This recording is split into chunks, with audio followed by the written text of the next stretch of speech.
Hi everyone, welcome back to my channel. আজ আমি তোমাদের সাথে শেয়ার করব নরম তুলতুলে তালের বড়ার রেসিপি।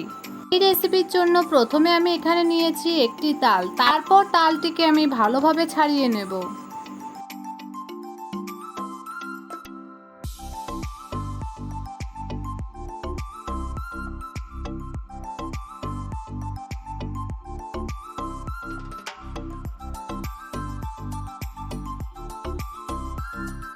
এরপর আমি এই তালটার আটিগুলো আলাদা করে নেব।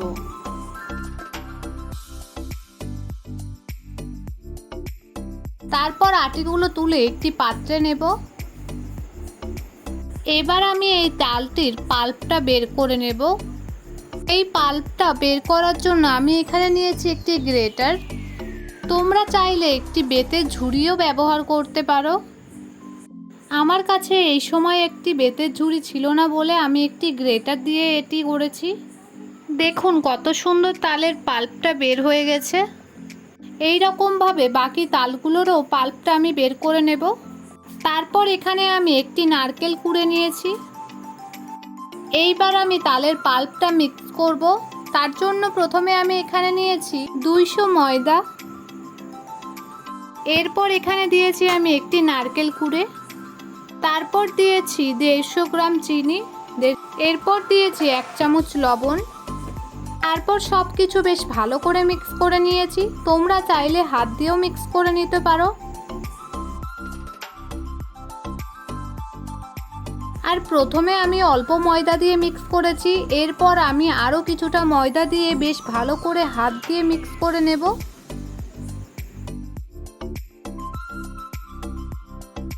মিশ্রণটি আমার তৈরি হয়ে গেছে। এরপর আমি একটি কড়াইয়ে দেব পরিমাণ মতো রিফাইন্ড তেল। তারপর তেলটা গরম হয়ে আসলে এরপর আমি এর মধ্যে গোল গোল শেপ করে দিয়ে দেব মিশ্রণগুলো। এরপর আমি একটি একটি করে প্রায় সবগুলোই এই তেলের মধ্যে দিয়ে দেব।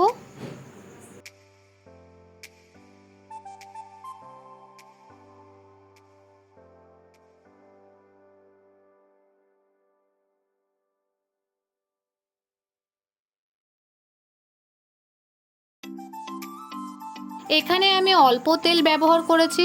তোমরা চাইলে আরও বেশি তেল ব্যবহার করতে পারো।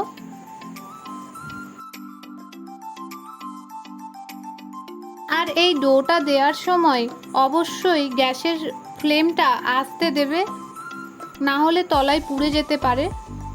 সবগুলো দেয়া হয়ে গেলে তারপর এখানে গ্যাসের ফ্লেমটা আস্তে আস্তে বাড়িয়ে দেবে। তারপর এক পিঠ 1 থেকে 2 মিনিট মতো ভেজে নিয়ে উল্টে দেবে। উল্টে দেওয়ার সময় অবশ্যই খেয়াল রাখবে যাতে আস্তে আস্তে উল্টোবে, না হলে ভেঙে যেতে পারে।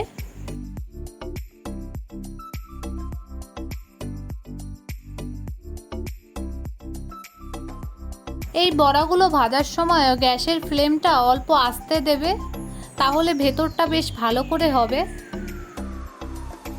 এই বড়াগুলো আমি কমপক্ষে 5 থেকে 6 মিনিট মতো ভেজে নেব। তারপর তেলটা ছেঁকে ছেঁকে একটি পাত্রে তুলে নেব।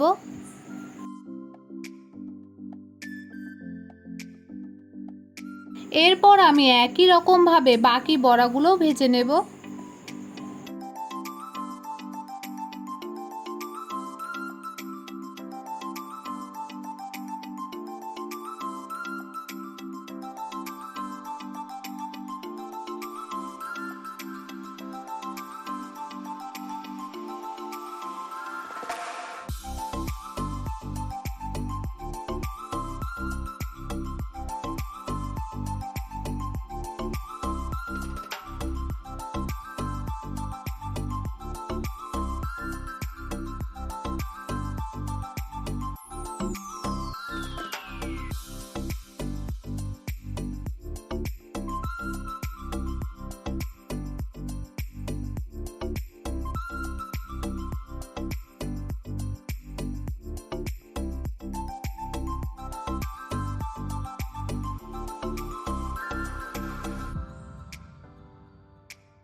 দেখুন তালের বড়াটা কত সফট ও নরম তুলতুলে হয়েছে, আর ভেতরটাও কত সুন্দর হয়েছে। আমাদের যদি আমার এই ভিডিও ভালো লাগে তাহলে লাইক, কমেন্ট, শেয়ার, সাবস্ক্রাইব করবেন, আর অবশ্যই জানিও ভিডিওটা কেমন লেগেছে কমেন্টে।